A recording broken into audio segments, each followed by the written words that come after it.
Materialization is a phenomenon in which a spirit or known physical entity takes on a physical form, becoming visible or tangible to those present in the context of spiritualist seances. This means the manifestation of a spirit that may appear as a shadow mist or even in a full human form. This phenomenon is a subject of interest in parapsychology and spiritualist beliefs, where it is believed that a medium or spiritual energy enables these entities to temporarily cross over into the material world.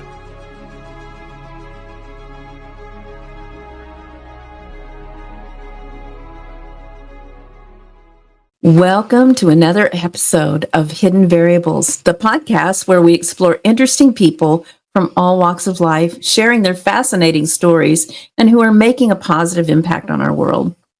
We are so honored to have such a fascinating guest on the show today, the amazing Julie Adreani.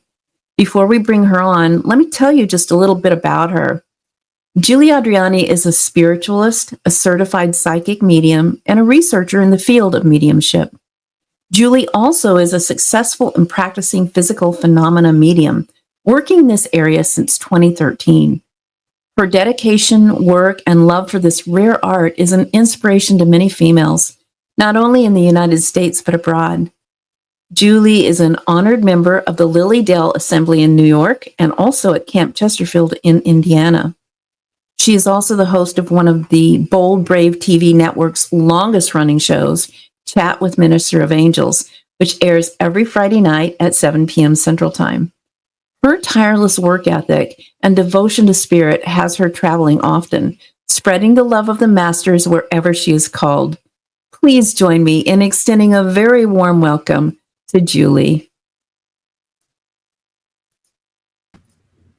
Hi, Deb. Hi, Julie. It's so good to have you on finally. Yay. Oh, thank you so much for having me. It's good to see you again. Thank you. Good to see you too. It's been far too long. But Julie, your work is so incredibly different than so many other people in the, I want to say, spiritual, paranormal community, the phenomenon community. I met you at a retreat that was a contact modalities retreat, actually. Yeah. And you with Michael Shane, put on the most incredible presentations, some that were just almost, I just still can't get my mind around, where you brought forth apportations. For those of you who don't know what that is, we'll have Julie talk about it. There were voices giving wisdom, spiritual masters coming through. There was a healing. It was so incredible. I love everything you do, but for our listenership, can you explain, first of all, what it is you do? And then I'd love to know how you got started. How did all this get started? Well, first of all, just let me explain the difference between the physical mediumship and regular mental mediumship, okay? Mm-hmm. So mental mediumship is where spirits working through the medium through their clairsenses, your ethereal senses, and your physical senses too. But with physical mediumship, they work with the energy or ectoplasm of the medium, where everyone can witness the phenomena physically. So it could be through apportation, it could be transfiguration, it could be levitation. Now this is a spirit trumpet right here. And you see I have glow in the dark stick there. So when it does levitate, if we're in the dark, you can see it. And this is where, through direct voice, we call it, which is also a part of physical mediumship. A spirit would be able to speak through this, kind of like a megaphone, to where everyone could see it. And this is something you experienced. Oh gosh, yes. And I, I'm more open than any other person on the planet, and some of that was still so mind-blowing. I'm still trying to get my mind around it. Yeah. So, wow. So explain how you got into this, or how did it all start? Were you born this way? Well, I know that I always had phenomena. So I remember being 3 and 4, sleeping with my sisters all in a big bed, and I was always seeing somebody in the room, at the door, which turned out to be one of my guides, my lifelong guides. Nobody else saw him though. And there were instances all through my childhood where the lights would turn on and off. I had a lot of telekinetic energy. Right. So my sisters would make a game out of it when we were all outside playing, pull me under the lights, and they would pull me away, and they'd come back on. Sure. So, lots of rapping and tapping, and now I know they were spirit lights, that I would see, and even my sister would see. So when I was 7 or 8, and my sister and I had to come in because my little friend's grandparents came over, so they couldn't play anymore. So we came in the house, and I was wishing I had grandparents so bad. I was didn't want to have to come in. And we were playing that game, like Miss Mary Mac with the hands. Oh, And all of a sudden, on my left shoulder, out of the ceiling, like we both saw it. We looked, it caught our eye. It was a hand embroidered handkerchief, like a lady's dainty handkerchief. Right. And it landed on my shoulder. And later on, I came to know that was from my grandmother. And that was when I was wishing for grandparents to be around. So that was my first apport. Wow. And you were how old again? Like 7 or 8. Might have been 8. Wow. And, some cats would kind of go crazy when I would be around. Like they could pick up on the spirit energy that was around me. Sure. Cats are so sensitive. Yeah. Wow. So that's the earliest. But the lights, the energy, almost like static sometimes, especially if I got upset about something or angry when the fire alarms first started coming out.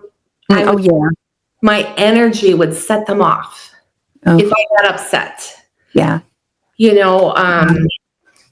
Sometimes when I go in Walmart, I set off all the bells and whistles on the way in. Yeah. So it's an energy thing. Yeah. My deal is walking out into a parking lot after doing a big workshop or something, and all the car horns start honking, or all of the street lights start blinking. It's really weird. Yeah. So I do know of that phenomenon. Did that ever scare you when you were a little kid? All the time. All the time. We were scared. How did you deal with that? Well, I slept with my mom. I started sleeping with my mom until I was like 11. I was so afraid. I kept seeing the man. And then I would see others that looked like, I hate to say it, but almost like insect people. Like insect. So insectoid, yeah. So I was that scared me. Yeah. So it took a long time. But once you turn into a teenager, your hormones kick in, then you're busy with your life, you're busy just finding yourself. I got married very young. I had children young. By the time I was 21, I already had 2 kids and married. Wow. But I do remember my daughter's dolls when they first came out, like with the battery talking dolls. We were, remember you had to pull the string? Yeah. Yeah. So a couple times I had to throw the dolls out because they wouldn't stop. Oh my gosh. So that would scare me. I'd like, I can't handle that. yeah, I was alone a lot with my kids because my husband worked a lot. Right. So it was still scaring me. Right. Wow. How did you ever overcome all of the fright? I did. In my 20s, I started feeling a lot more into people, and my psychic and my mediumship was really exploding, and I had so much anxiety. So first it was really showing up with anxiety for me because there was nobody to teach you then. No. I went to Arthur Findlay in England, and I had a house full of kids, and Yeah. so there was none of that for me, and it took me a long time to even know of that place. So anyway, I started having all this anxiety and feelings, and I knew like when my dad was going to get sick, and I knew it was terminal. I was just like knowing things. Yeah. And I remember seeing who came for him when it was time. Wow. I saw too. Yeah. So that was life-changing. Yeah. I can attest to that. I've been through that with my father. I helped my father transition and literally saw him before he was leaving his body, and he saw his guardian angel come and my mother. And I literally saw him rise up out of his body. It was the most beautiful thing. And it is life-changing. Yeah. So talk me through kind of your evolution then of how you got to where you are here today, because you have such a vast body of work. And do you ever take a day off? You seem to be traveling everywhere all the time, doing these sessions with groups and having incredible experiences, mind-blowing experiences. Tell me a little bit about that. It doesn't feel like work anymore because I didn't really practice. I mean, I did psychic work. I did cards for family, friends, but I never worked publicly while I was raising my children. They were also afraid of phenomena that was happening. Yeah. Because my father's stereo would come on and play swing music. And then we moved it and then moved it again. And then it sat unplugged. And then when it started coming on, when it was unplugged, it had to go. Yeah. My. I really held back. I mean, I knew there was going to come a time, that I probably should do this work, but I had a good segue into it because in my 30s, I became a paramedic, and that was very spiritual too. People transitioning. I can only imagine. And then I went through a divorce. So I didn't work as a paramedic anymore, like long shifts. I took a job at a local hospital, and I got hired in pediatrics in the unit and watched the heart monitors. It was a surgical heart unit. And back in those days, there was a lot of transitioning, unfortunately. Sure. With the little babies with congenital heart defects. Right. And like you said, seeing their spirits leave, it's something that you never forget. Yeah. It changes you forever. And so I remember one day my boss says, well, nobody wants to be on this committee. They wanted everybody to be involved and everybody to be on a committee. And nobody wanted to be on the bereavement committee. So they're like, you're good with people. You go, you do it. Oh, hard. So hard. It was hard, but it was a good segue into what I'm doing now, because I was able to, to touch some hearts. Sometimes when people are in their worst time of their life, all they need is a hug. They just need somebody to sit there and let them be with them. It's so true.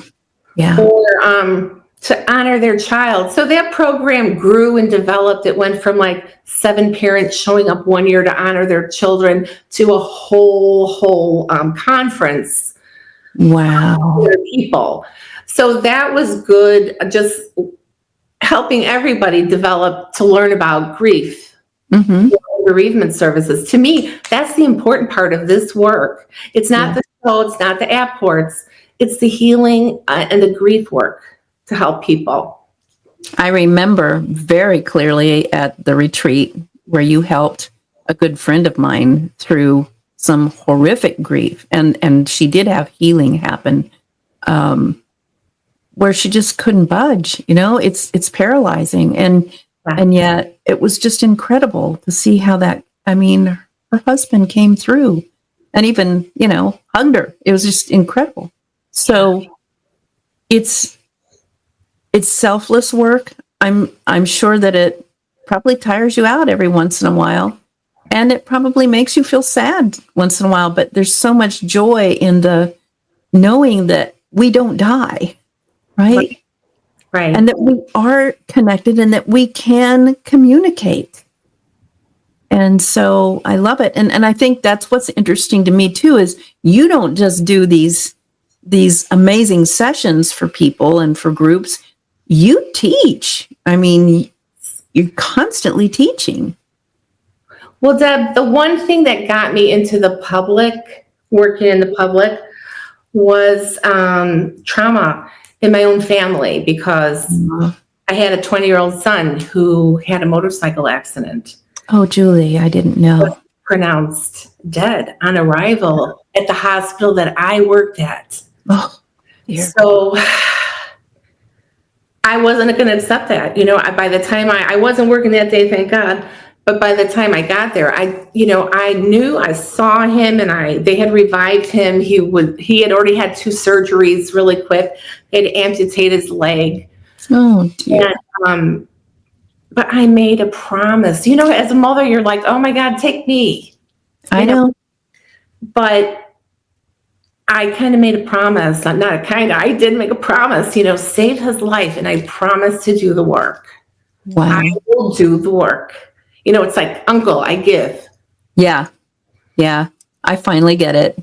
Yeah. I'll do what you say. I do it with a grateful heart, because I started doing the work. I got myself into a circle and I started doing the work, but I still wasn't working publicly. I was still holding back. And then something else happened, with another son. And I'm like, that's it. I'm not dragging my feet anymore. I'm just going to do whatever I can, like dedicate the rest of my life to service, because, our life doesn't end anyway. No. And this is what we're here for. Mm-hmm. I love that you found that for yourself, because there's so many people. Every week I get at least 2 or 3 saying their big question for me is, what's my purpose? Why am I here? Mm-hmm. And it's always service to others. Yeah. No matter what way we come at that question, that's what comes out. So, yeah. And so I feel like not only am I helping serve others humbly, because I don't want any accolades for it. I just want to be able to do the work and help people, but also working for the other side. So yes. The physical mediumship was a natural progression for me. Yeah. So I did go and get myself professional training for, mental mediumship. I didn't want to just go out there willy-nilly. I wanted to have a little confidence. And, but as soon as I started doing trance work, and trance work always scared me too. It didn't really scare me, but it's like, I knew deep inside that if I do it, you're never going back, so it was scary. Oh, yes. So after that, the very first time I did trance work, I totally transfigured. It was wild, total, full-blown, all kind of things coming on all around me. My face turning into all kind of things, being standing next to me. So that's what it was. That's what it was, probably my knowing that it's going to change. I agree. The Transfiguration is something, it's a phenomenon that I am so interested in and so fascinated by. Even as a child, my friends who I thought were, I thought everybody could see these people, but nobody else could. There were ETs, angels, passed on ancestors, everything. They'd be telling me, go look in the mirror. Just go look in the mirror for a while and just let your eyes not blink and stare at the mirror, and you'll be able to see all the different lives that you live. Wow. And I loved that they used that verbiage because they didn't say the lives that you have lived. They are the lives that you live. Because people who watch this podcast, they know I'm a big quantum physics. I'm big into that science, which says nothing ever dies. It just, changes form and function. But all your lives, your infinite lives that you live, are happening all at once forever in the same place. You just have to tune in to the different frequencies, right? So as this little kid, and then I was tiny, so I had to bring a chair into the bathroom and stand on a book, and I would just stare at the mirror, and suddenly, there was a Native American man, or there was an old grandmother, or there was some kind of a being, like you were talking about insectoid beings. I looked like a praying mantis sometimes. And it was a little scary for a little kid, but I was so used to seeing all of these different faces anyway around me that it wasn't as scary for me as it probably should have been. So, but even at an early age, I would just sit there and I would just see my face would change. And sometimes it would be a skull, just a skull. No skin, no bones, or no muscles, nothing. And I always thought that was fascinating, but I didn't really do anything with it. Is that the same kind of thing? Yeah, well, you don't need dark for physical mediumship to happen. Some people, it depends on you, your energy, and your spirit team too. True. We have a lot to do with it. We can't take credit. It's them working with us. Yeah. Just like some people, my first trumpet movement was spontaneous. I wasn't in a cabinet. It was daylight. I was in an Airbnb. Really? Yeah. And I had just bought it at Lilydale a few weeks earlier, and it just started swinging like a bell. Collapsed. So I think that was telling me, you're pursuing, it's, yes, because I was validation. I was taking classes, and so I think they can do it. Sure, they were showing you. Yeah. When you talk about your spirit team, I'm looking at the drawings behind you. Those are some of your spirit team, aren't they? Yeah. Oh, yes. On both sides. And sometimes you wonder, they're not all just your guides, but yes, I believe a lot of the beings that come in are my past lives sometimes, showing up. Not all my connected group. So because I've had where almost you saw the oversoul in a picture, and it almost looked like a pointillism painting. Yes. When you look back, you could see the large eyes on her face, but then there were all these other faces. So and I think that was like them showing me all the other lives I've had. Like making up the pixels of the drawings. Yes. Right? Yes. Isn't that incredible? Yes. Amazing. It was so crazy. And the funny thing was, that was always kind of my favorite kind of art was pointillist, when we have to go on school trips, Yeah. So, there aren't any coincidences, really. You just have to trust and go with the flow and the synchronicities and be fluid. I think you just have to be fluid, Don't be restrictive, because I've always been like a dreamer. Anything can happen. Me too. Just a mystic. It's not going to be so. No, because I knew it will happen one way or the other. I always trusted. Yes. You're so far ahead of so many other people, though. So many people have these experiences, but they're just frightened to move ahead and actually believe it. And I believe all of this work, I don't care what part of consciousness phenomenon you work in, it's all about trust, isn't it? It's all about trusting. And it's, trusting the process, trusting the team, trusting your guides, but mainly it's about trusting yourself. Yeah, because it's all got to go through up here. Yeah. Let me ask you, because most people who are watching this may not be familiar at all with mediumship the way you do it.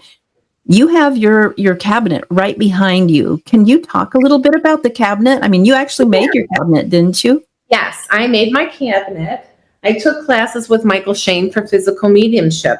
And now we actually work together because, believe it or not, there are some mechanics to it. Yes. So this is a cabinet. It's a certain measurement. We call it the Holy of Holies. Yes. So we sit in here, and the whole thing is like you sit in the dark. And I was developing myself for mental mediumship, I had a walk-in closet. I chalk painted it black in there, and I sat in there for years before I ever built one of these. Wow. So it was all, for me, it was about deprivation, Right. Take away this, and then everything else is heightened. And I would sit, we call it sitting in the power, mediums, sitting in the power. But for me, it was like sitting with my soul. Yes. So that's how you develop. So that's the whole premise of working in a cabinet. You're protected. It's dark. You're usually doing it in a dark room because most people's ectoplasm is sensitive to light. So if you were to, I've heard, you can't really, it's very, very rare. It has happened in the past, but it's very sensitive to white light. We can do it in red light because there's not as many rays. I don't know all the rays that are coming out of the light bulbs, but yeah, the frequency is lower. Yes, and they're shorter. The waves are shorter. So when you get down in that red light frequency, it's kind of like early morning sun or sun right at the sunset. Yeah. The wavelength of the light is a lot shorter. So it's safer to, look at the light. And that's why it always looks so beautiful in photographs. Your skin looks gorgeous and everything because it's the perfect light for that. Yeah. So you're sitting in a cabinet. Do you sit in the cabinet all the time, or because some of the videos that you sent me about, for instance, the Transfiguration videos, you're in red light. Are you still in the cabinet, or are you? Yes, that's during, I've been lucky enough to have a circle that's been sitting with me, a circle of friends who are very dedicated and interested in this type of mediumship. And they come and they sit and they lend their energy to me, for me to develop. So I sit in this cabinet. Some people come in person, and I have some sitters online. So I have like a hybrid circle. Very cool. Old-fashioned mediumship, everybody did everything in person. Right. It could be done in light. But I always knew it could be done in light. And I eventually, hopefully, I will be able to do it in very, very little red light so more people can see. Because for me, seeing is believing for a lot of people. Sure. And that's why at the expo this year, at the Contact Modality Expo, I am going to be doing a red light seance with the curtains open. Like, I'll have the curtains closed for a couple songs to build up the energy. And they'll be open for everyone to see what's going on. Or there could be spirits walking the room that materialize. Well, we don't know, but we definitely know there'll be lots of transfiguration. Yeah, this expo is so exciting because, it's when you hear the word contact, you think about extraterrestrials, which is wonderful in and of itself. But this expo, Melissa's featuring people from all the different walks of making contact with consciousness, yourself included. You're doing 2 workshops, aren't you, there? I'm doing 2 opportunities for seance. Okay, good. And it will build, there'll be a lot of energy, but so we need the people to come and be sitters because they give their energy too. We all have ectoplasm in our bodies, but not everyone has enough to produce physical mediumship. Can you explain ectoplasm for the listeners? Well, it's a plasm it's part of the bloodstream. Yeah. You know Okay. how we have all kinds of plasms. So Right. it's a material, and nobody knows exactly what it's made of, because spirit energy comes and blends with your ectoplasm, Right. manipulates it. So, but it comes through the medium's nervous system from Okay. the cord, the foramen magnum, where Mm-hmm. the cord is connected, and it starts building and spreads through your nervous system and then through your endocrine system. So you're using all of your body to produce this Right. energy. Right. I know that, and maybe this happens to you too. I didn't notice it, but I know that some mediums, when they're doing their seances, literally put on a lot of water weight. Like, Oh, yeah. Mm-hmm. they literally are drawing in more whatever is essential for that body to keep working to hold that energy. Yes.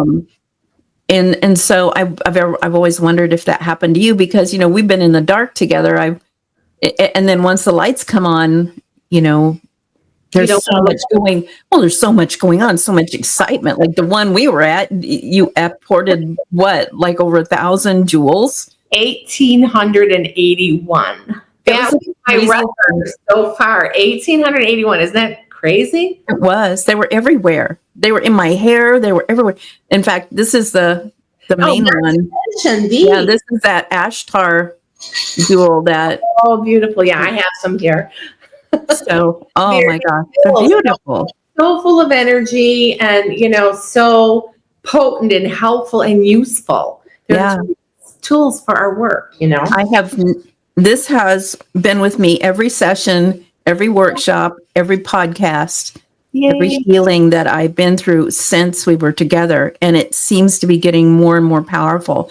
I can't tell you how it works, but often when I'm in a place with a client or a student where they just seem like they're at a stalemate, they can't, like they're stuck, I will bring this out and just hold it in front of my heart, and I can feel the energy beaming to them, and suddenly they have a breakthrough. So it's powerful, and I'm so grateful. Oh my gosh, I can't even tell you how grateful I am. But that was wild. I mean, you had a big, where we were, you had a big kind of crystal fish bowl or some punch bowl or something, right? On the table in front of your cabinet. And to get a bowl and make sure I have a wood tray for it to go on the way, like the night before. And I was like, really? So I ran to Home Goods, and that's what I found. Yeah. So while we were sitting there, and mind the audience, we were in complete, like, utter darkness. Everything was covered up, so you could not see. It was deep at night, new moon night, so there was no moon or anything coming through any cracks in the place where we were. And suddenly, I mean, I got this big rush of energy. There were a lot of things happening before this happened, which we won't go into. It's just so crazy. They have to come to the Contact Modalities Expo to see this themselves. But literally, the roof of the building we were in opened up like a portal. There was a spacecraft right above that building, and it started showering down these jewels. And most of them were not small like this. They were big. Yeah, they're big. I mean, and they landed in the bowl, and it didn't break. Yeah. Yeah, they're really big. Some of them were really big. And and this is, I've always felt, the contact with them. I actually had someone from the Ashtar Command materialize and in person when on a plane, because I used to have a phobia of flying. But whoever I was with, who went with me on the flight, when he kept walking up and down, and he had crystal blue eyes, the white hair, all dressed in white. And every time he passed, she's like, "He's not human, is he?" And I'm like, "No." Amazing. But you ask, and they appear for you when you need them. Yeah. So I already knew I was connected with them. And I know of very few other mediums, I think in the school experiment in the 80s, they also had contact with a smaller craft. They didn't get those kind of apports, but they did have a small craft that would visit in their seance room. Right. And again, for the listenership, because so much of this has been forgotten or suppressed for so many, maybe even 100 years, could you explain really what an apport is? An apport is a form of materialization. It's a gift from the spirit world. Okay. It can be brought through a portal or vortex. Okay. Right. Like in the case you saw with all of those 1881, that was a cloud of my ectoplasm that it took, all that time, everybody was building their energy. So it was almost like a fog permeating around, creating that. And then they were released all over the place. So they came to that vortex. And sometimes you're able to witness the vortex because I do have bells on my cabinet, and I have glow-in-the-dark stickers up high. So you can see if it starts to shake. I don't know if you witnessed that. Your both of your cabinets they looked like they were trying to walk. I mean, they were just like this in the dark. And those trumpets were flying around the air.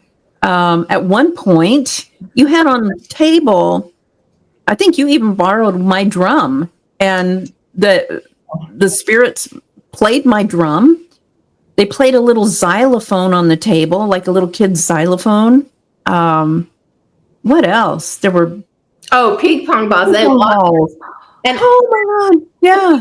So I worked with those for about 8 months every week. I left them on a little table in front during my circle, and little by little, it took about 6 months. And I also have photos of those levitating. Yes. Up in the air with just me in the cabinet and maybe 1 or 2 people in the room, but they were able to catch it. And underneath, you could almost see like a spirit hand like this. It looks like a negative, like the old photograph. Right. Yes. You could, see. So it's spirit manipulating energy. All of those are forms of materialization. So that's and basically, is that just so that people will actually have something tangible to come away with, because it's so ineffable, the things that we're dealing with, this energy, these messages that are coming through, the healing, there aren't words for it. So the materializations, at least from my standpoint, are the spirit world or this consciousness saying, here, I'll give you something concrete. Since you're still in the physical world, you should have something physical to look at or receive or whatever. I don't know if I'm wrong about that or not, but that's how it was for me. I mean, I already am a believer, but we had some very skeptical people there because they had never been involved in any of this. And I think their minds were blown. So trumpets flying and voices going. It was a lot. When you're working with 2 physical mediums, it's off the charts. I mean, we even had, I have some tiny precipitated art. Yes. And what do you call that?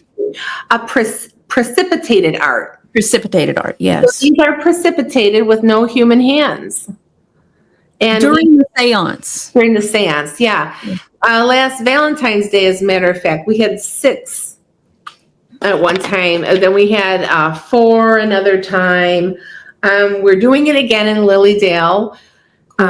So that's another form of physical mediumship. But what I want to say is a lot of people get apports and they're not understanding that is an apport, like pennies from heaven, okay? Beautiful feathers. If you're at the beach and there's birds everywhere, well, then it's probably not an apport. But if it's a feather where you're indoors and there shouldn't be a feather, that's an apport. support, So that is also a gift because spirit can manipulate and bring things through. Yeah. Oh, yeah. Wow. And we've had that happen a lot here, just in our own house. It's incredible. And usually it's when one of us is sad and missing like our mother, or something like that. It's very interesting to see how they come through. It's a gift to comfort you or, to help you learn.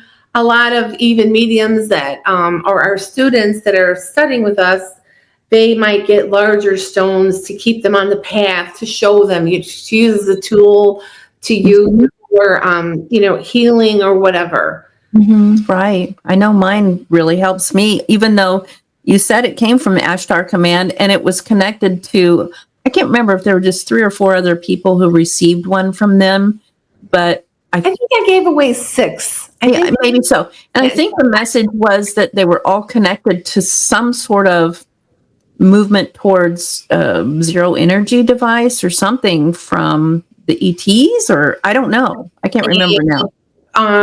They're powerful enough to use for propulsion. Wow. Yeah. Okay. Propulsion. Yeah. We can use them and they will really help elevate the energy, change the energy, manipulate things that need to be changed, like healing processes, like you said, with your work. Mm-hmm. So, it's whatever you need it for. Some people receive them or a special one, and we don't even know because, like Melissa can attest to, we don't ask who's coming. No, you guys know who any of us are. No idea what we're walking into. Like some people might say, "Oh, was there a trap door?" Or, we didn't even know where we were going or where we were putting our, our.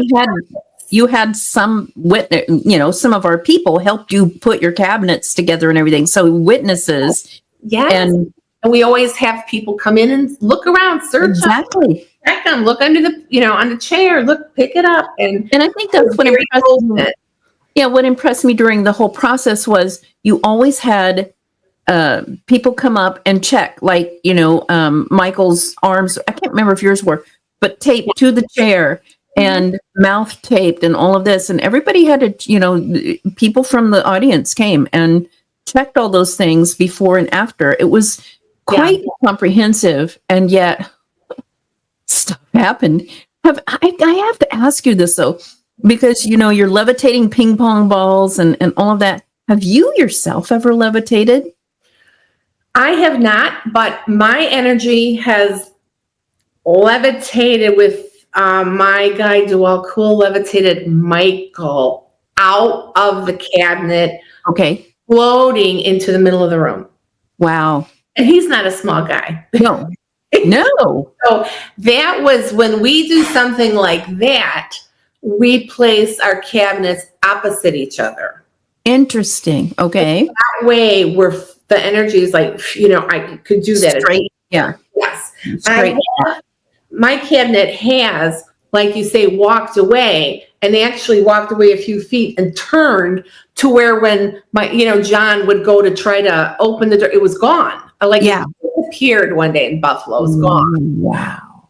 And then reappeared, but it was somewhere else. Wow. So, but I have not levitated myself, no. But Michael was in the chair, still tied up. And you would have heard the chair slide. Oh, yeah. There's a bar on the bottom. The whole thing probably would have collapsed, but it was like a levitation and then sat right in the middle of the room. Incredible. You mentioned John, and, he was with us and helped every step of the way. Does your husband, John, does he travel with you always to these things and help with all of them? If we can, most of the time, 90%, 95%, because, he worries for me because he's still kind of new to this. He knew when we got married later in life, we had a blended family. And, I told him I talk to angels, I work with angels, and, and they just think, okay, that's like a TV show. Yeah. Yeah. But he said, I had no idea. So he's worried because he understands how vulnerable we are. Like, I'm in there. I mean, if someone was to flip a light on when I am producing these, mass ectoplasm,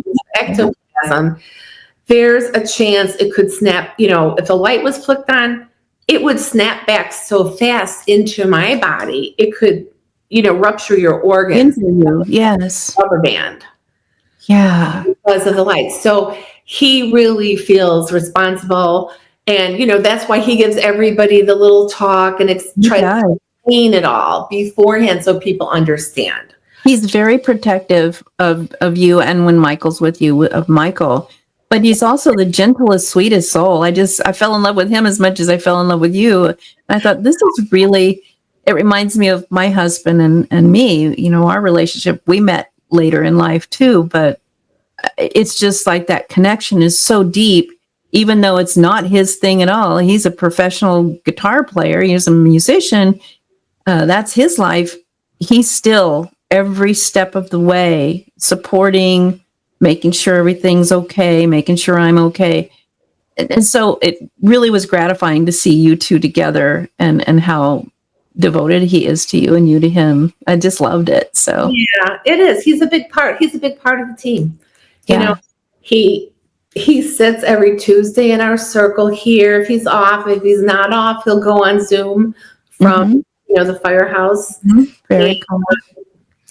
Yeah, and he actually has had some life-changing things, because when we were in New Jersey in November, Dual Cool materialized and from my cabinet and my energy and walked out into the room, and he calls him Mr. Adreani. I mean, his voice is so deep, he's so ancient. I did send you a clip of his voice, I think, that time.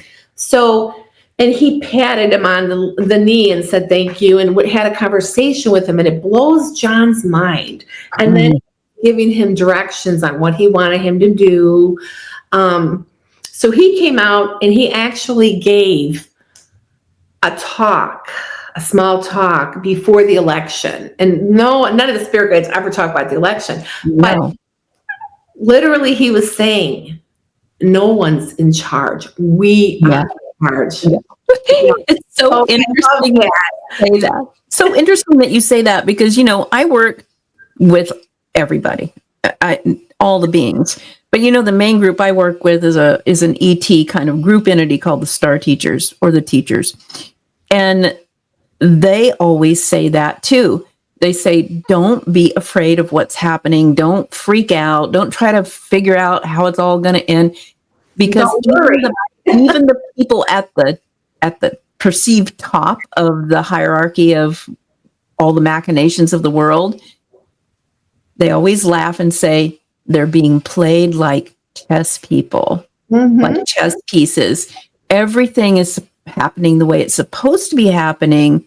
Yeah. They think they're in control and they think they're making those decisions. And yes, we have free will, but they are being guided to do the things they're doing as we are being guided to do the things we're doing.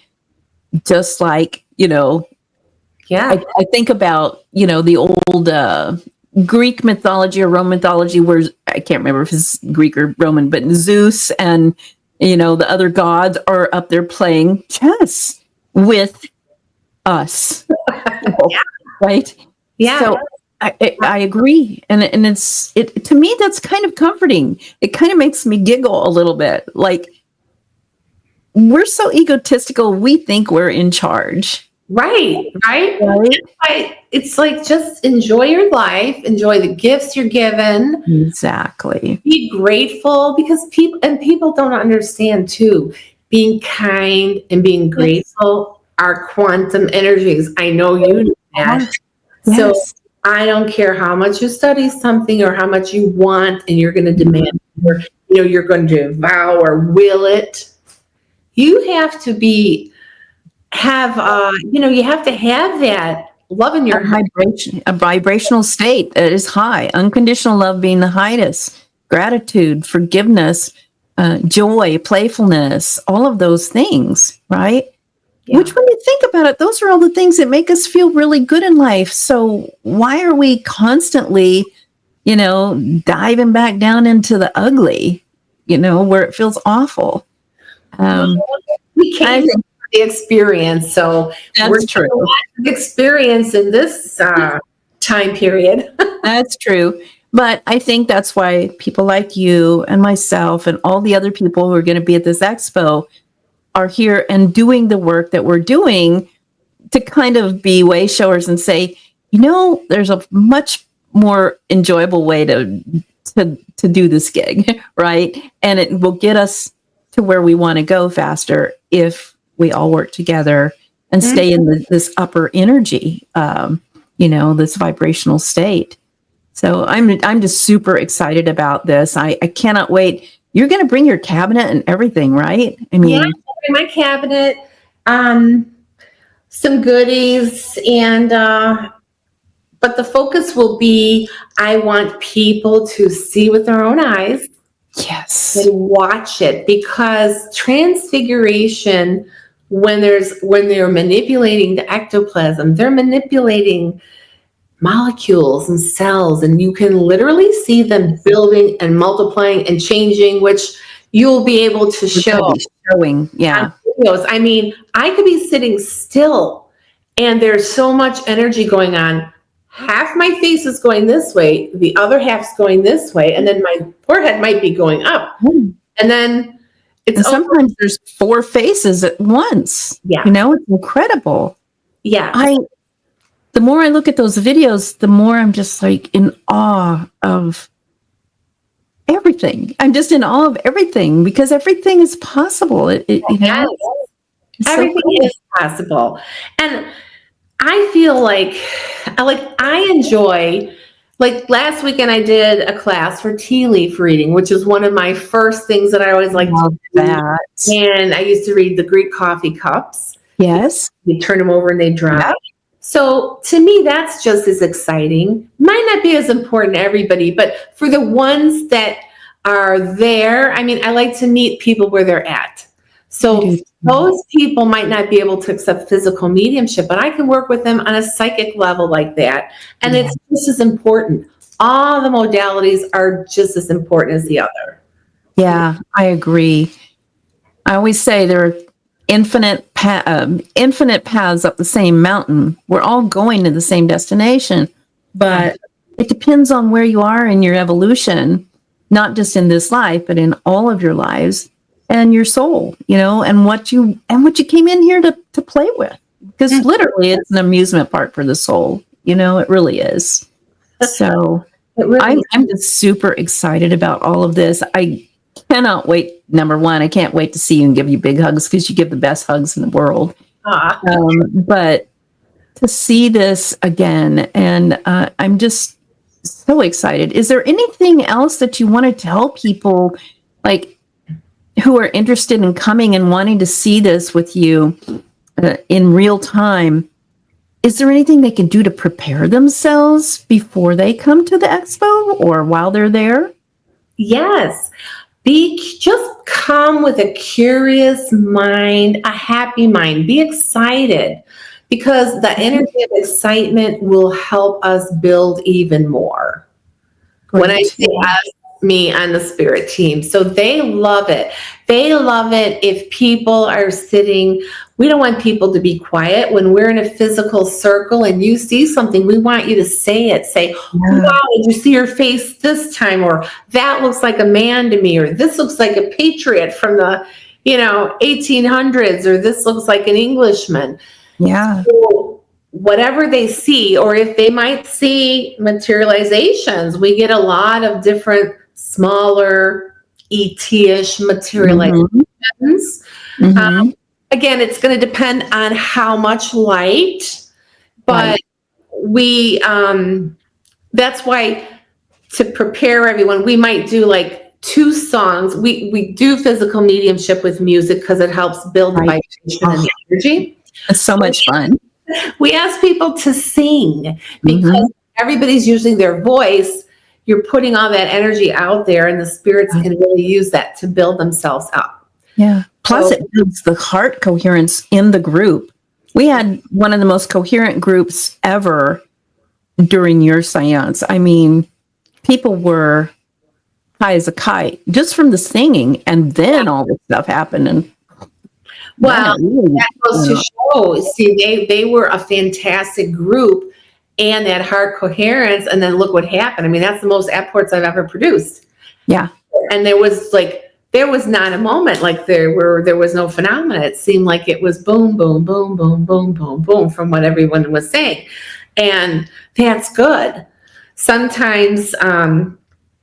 So anyway, that's the most important thing. Come, be happy, be curious, be excited, because you never know what you're going to see, and be able to sing. And if you don't know the words, just hum along. I loved it so much. It was fun.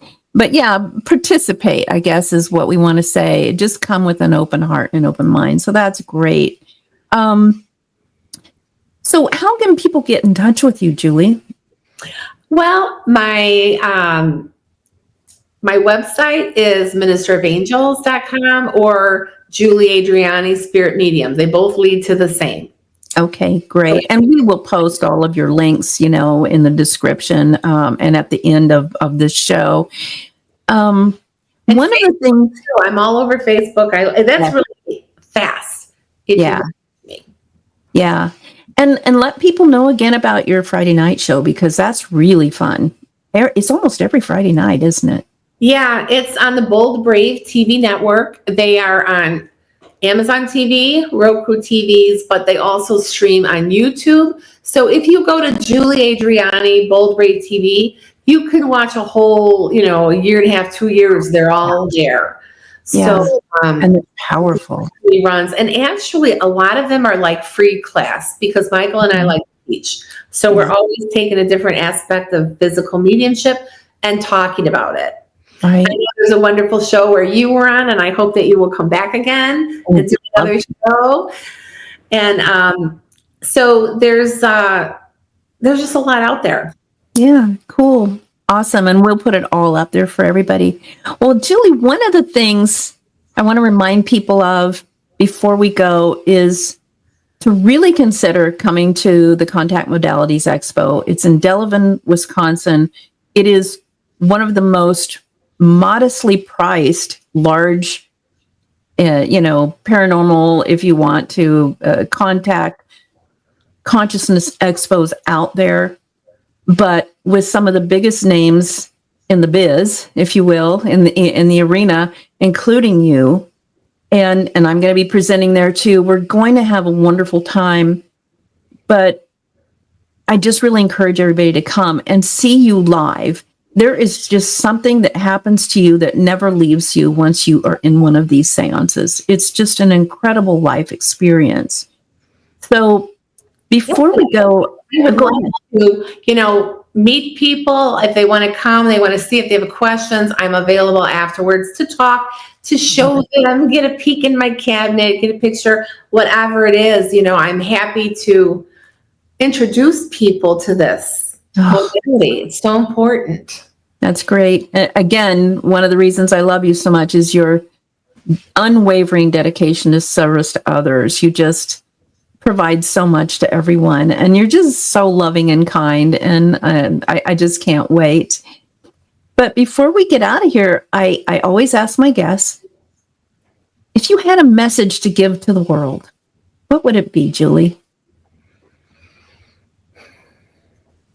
Stay in your heart space, and don't be afraid to forgive, and don't be afraid to show your vulnerability and to love others, because that's what power is. Those energies are life changing. So many people get stuck on that unforgiveness, and even if it's yourself, you have to forgive, especially, Yeah. Wow. Thank you. So powerful. So powerful. Well, Julie, I could talk to you for hours. I know you probably had a very long day, and I appreciate you coming on and just being so energized and so beautiful and giving us all the information. I hope that you'll come back again. Oh, anytime. That's for you. Anytime. I just want to say thank you once again, everybody. Go to contactmodalitiesxpo.com to look at everything. You will be mind blown at what's being offered, and to purchase your tickets and to get in to see Julie, because you do not want to miss her. She can only spread herself so many places in 1 year. And this is a great place to do this. The energy is going to be off the charts, by the way. So I can't imagine what you're going to manifest. But it will be. Sometimes in photos right after, you still see changes happening. Like, so come and get a photo afterwards, after the seance, guys. We might have some friends in there. Hint, hint, right? Ooh. Well, thanks, Julie, so much. Thank you for being one of the hidden variables in our world that makes our world so much more interesting and so much more a beautiful, positive place to live. I love you with all my heart. And I'll end by saying in Lakesh, which is the Mayan language for I am another you. And we'll see you all next time on Hidden Variables. Thank you so much. Bye, everybody. Thanks.